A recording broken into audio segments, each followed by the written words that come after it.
Assalamualaikum warahmatullahi wabarakatuh. Innal hamdalillah nahmaduhu wa nasta'inuhu wa nastaghfiruh wa na'udzu billahi min shururi anfusina wa min sayyiati a'malina. May yahdihillahu fala mudhillalah wa may yudlil fala hadiyalah.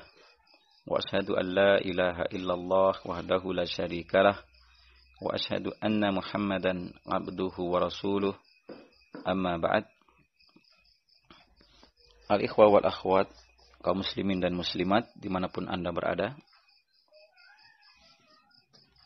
kita akan membaca kitab Imam Ibnu Qayyim rahimahullahu ta'ala dalam kitab beliau Al-Fawaid, pada pembahasan pada pasal yang pertama di dalam masalah akidah, yaitu al-ikhlasu lillah, keikhlasan untuk Allah, di mana pembahasan tentang keikhlasan ini adalah pembahasan yang sangat penting sekali.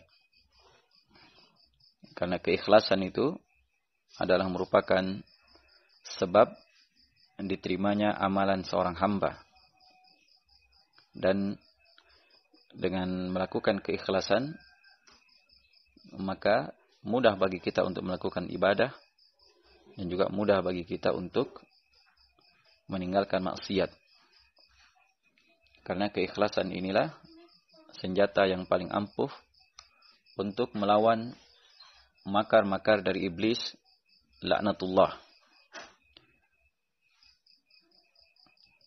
Maka di dalam Al-Quran, Allah Subhanahu wa Ta'ala telah mengabarkan tentang bagaimana Allah Subhanahu wa Ta'ala ketika mengeluarkan iblis laknatullah itu dari surga, sebab dia tidak mau mentaati Allah Subhanahu wa Ta'ala di dalam perintah Allah untuk bersujud kepada Adam.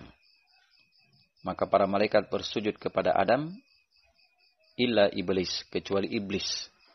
Aba wastakbara wa kana minal kafirin. Dia enggan dan dia bersombong, dan adalah iblis itu tergolong dari orang-orang yang kafir. Maka setelah itu Allah Subhanahu wa Ta'ala usir dia dari surga. Ketika Allah Subhanahu wa Ta'ala mengusir dia dari surga, maka dia meminta kepada Allah Subhanahu wa Ta'ala untuk ditangguhkan kehidupannya sampai datangnya hari berbangkit. Ini sebagaimana yang disebutkan oleh Allah Subhanahu wa Ta'ala di dalam surat Al-Hijr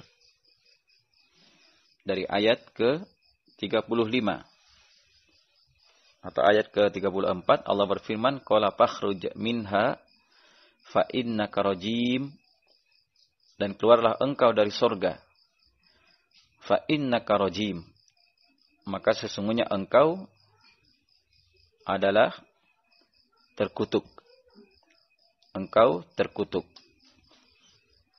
Maka ayat selanjutnya, wa inna alaikal la'nata ila yaumiddin, dan sesungguhnya kutukan itu tetap menimpamu sampai hari kiamat. Perhatikan, laknat Allah terhadap iblis itu sampai hari kiamat. Maka iblis meminta kepada Allah, qala rabbi fa'anzirni ila yaumi yub'atsun. Maka iblis berkata, wahai Tuhanku, kalau begitu maka berikanlah tangguh kepadaku sampai hari manusia itu dibangkitkan, itu sampai hari kiamat. Maka Allah mengabulkan. Qala fa innaka minal munzarin, maka sesungguhnya kamu termasuk orang-orang yang diberi tangguh. Ila yaumil waqtil ma'lum, sampai hari suatu waktu yang telah ditentukan. Maka dia berkata kepada Allah Subhanahu wa Ta'ala, qala rabbi bima aghwaytani la uzayyinanna lahum fil ardi wa la aghwiyannahum ajma'in.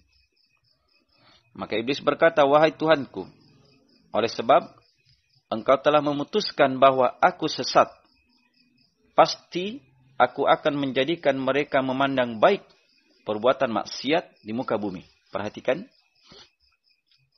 Kata beliau, la uzayyinanna lahum fil ard. Saya akan memperindah bagi mereka di muka bumi. Menjadikan maksiat itu perkara yang indah di muka bumi. Wala uyannahum ajma'in. Dan betul-betul saya akan menyesatkan mereka ajma'in seluruhnya. Ini janji dari dia dan sumpah dia di hadapan Allah Subhanahu wa taala. Tapi ada yang dia sebutkan pada ayat ke-40, dia mengatakan illa ibadaka minhum al-mukhlasin, kecuali hamba-hamba engkau yang ikhlas di antara mereka. Perhatikan, dia telah sebutkan kuncinya di hadapan Allah Subhanahu wa taala. Kecuali hamba-hamba engkau yang ikhlas di antara mereka. Maka siapa yang ikhlas, maka dia tidak akan bisa digelincirkan oleh iblis laknatullah, yang mana dia telah berjanji untuk menggelincirkan seluruh anak keturunan Adam. Dia akan menghias-hiasi bagi mereka di muka bumi ini dengan keindahan dari penyimpangan. Maka dia berjanji, illa ibadaka minhum al-mukhlasin, kecuali dari hamba-hamba engkau yang dia tidak bisa menggelincirkannya. Itu yang dia tidak bisa menggelincirkannya. Maka Allah mengatakan, qala hadza siratun alayya mustaqim. Ini adalah jalan yang lurus. Maka bagiku, kewajiban bagiku untuk menjaganya. Jelas ya? Maka Allah Subhanahu wa taala mengatakan, inna ibadi laisa laka alaihim sultanun illa manittaba'aka minal ghawin. Sesungguhnya hamba-hambaku tidak ada kekuasaan bagimu terhadap mereka, kecuali orang-orang yang mengikuti kamu, yaitu orang-orang yang sesat. Orang-orang yang sesat. Orang-orang yang mengikuti iblis. Itu bukan dari bagian hamba Allah yang selamat. Kecuali kata Allah dari hamba-hamba, dari mereka yang mengikuti engkau dengan kesesatan. Adapun hamba Allah yang ikhlas, tidak ada kekuasaan bagi dia, itu bagi iblis untuk menyesatkannya. Tidak ada kekuasaan bagi iblis untuk menyesatkannya. Maka perhatikan, ini di dalam ayat lain juga Allah Subhanahu wa taala menyebutkan bagaimana janji iblis. Di dalam surat Al-A'raf, dia mengatakan dia betul-betul akan mendatangi kita dari berbagai penjuru. Dia akan mendatangi cucu Adam dari berbagai penjuru. Dan dia membuat anak keturunan Adam ini tidak bersyukur kepada Allah Subhanahu wa taala. Perhatikan ya. Dia mengatakan di dalam surat Al-A'raf pada ayat ke-16 dan ke-17. Allah berfirman, qala fa bima aghwaytani la aqudanna lahum siratakal mustaqim. Ini iblis berkata. Ketika Allah mengatakan pada ayat sebelumnya, qala innaka minal mundzirin, sesungguhnya engkau dari yang diberi tangguh, maka dia pun iblis berkata, fa bima aghwaytani, maka dengan sebab engkau telah menggelincirkan saya, telah menyesatkan saya, maka sungguh betul-betul saya akan menghalang-halangi mereka dari jalan engkau yang lurus. Ini target dari iblis. Saya akan betul-betul pasti menghalangi mereka dari jalan engkau yang lurus. Kemudian dia sebutkan bagaimana caranya dia mau menggoda ini. Sumala atiyannahum min baini aidihim. Kemudian saya akan mendatangi mereka dari muka, yaitu dari depan. Wa min khalfihim, dan dari belakang mereka. Wa an aymanihim, dan dari kanan-kanan mereka. Wa an syama'ilihim, dan dari kiri-kiri mereka. Dari arah depan, dari arah belakang, dari arah kanan, dan dari arah kiri. Semua penjuru dia datangi. Kemudian dia katakan, wala tajidu aktsarahum syakirin. Dan engkau ya Allah tidak akan mendapati kebanyakan dari mereka bersyukur kepadamu. Ini target dia. Engkau tidak akan mendapati kebanyakan mereka ini akan bersyukur kepadamu. Perhatikan, tapi dia tidak menyebut saya akan datangi mereka dari atas. Sebab rahmat Allah Subhanahu wa taala itu datangnya dari atas. Jelas ya? Karena itu keikhlasan itu adalah perkara yang sangat penting. Maka kenapa kita harus mengikhlaskan niat untuk Allah Subhanahu wa taala? Maka perlu kita memahami makna dari ikhlas itu. Ikhlas itu artinya memurnikan. Karena itu para ulama dengan berbagai macam bentuk lafaz menyebutkan makna dari keikhlasan tersebut. Bagaimana mereka menggambarkan keikhlasan.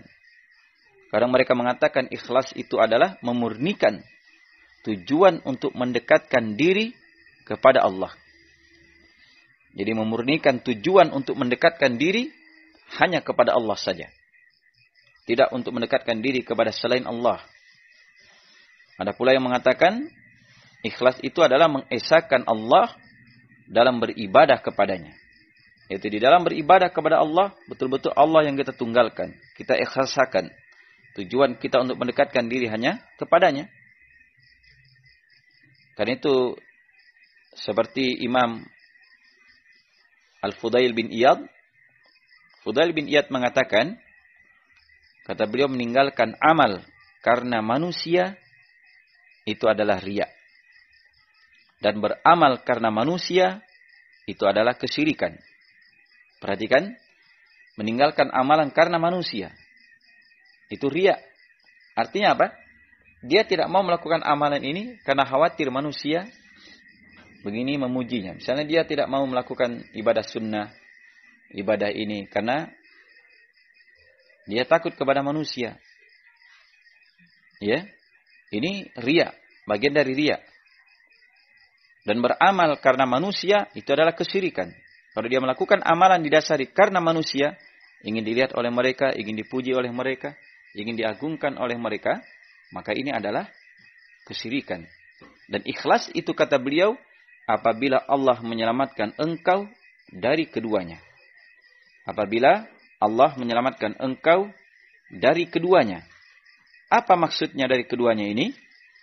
Maksudnya adalah Allah menyelamatkan engkau dari beramal karena manusia dan meninggalkan amal dengan sebab manusia. Artinya betul-betul dia beramal karena Allah dan mengharapkan amalan pahalanya dari Allah Subhanahu wa taala.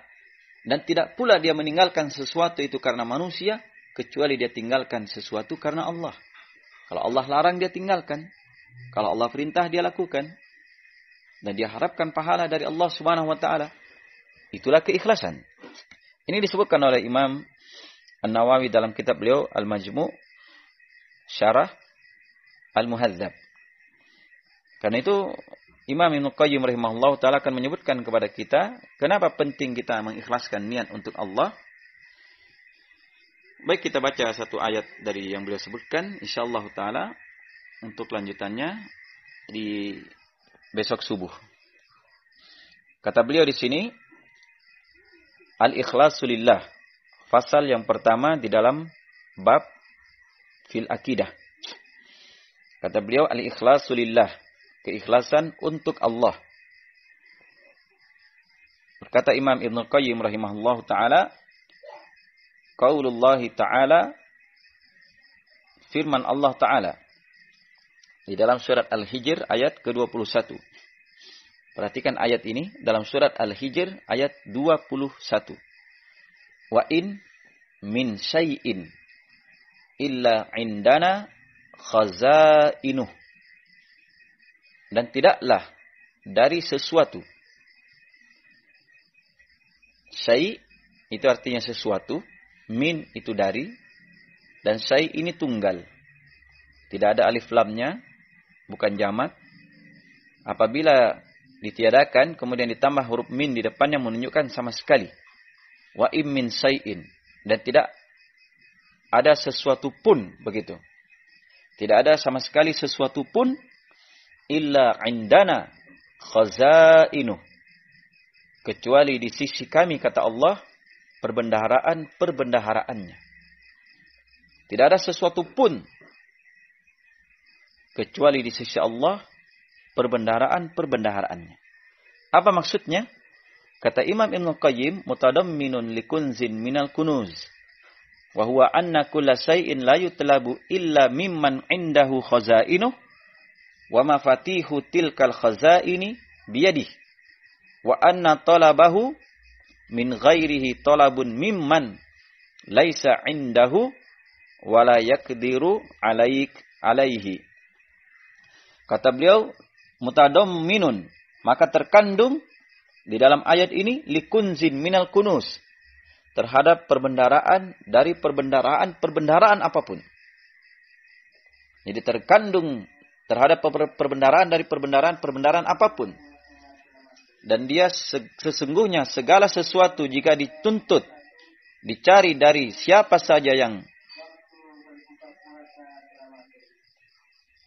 tidaklah dituntut kecuali dari siapa yang di sisinya perbendaharaan itu, dan kunci-kuncinya dari perbendaharaan tersebut di tangannya. Dan sesungguhnya tuntutan dari selain dia adalah tuntutan dari yang tidak ada padanya dan tidak pula mampu terhadapnya. Karena itu kita minta hanya kepada Allah, karena di sisi Allah segala sesuatu. Kalau kita minta kepada selain Allah pasti tidak ada, sebab dia tidak memiliki perbendaharaannya. Allahu Ta'ala a'lam.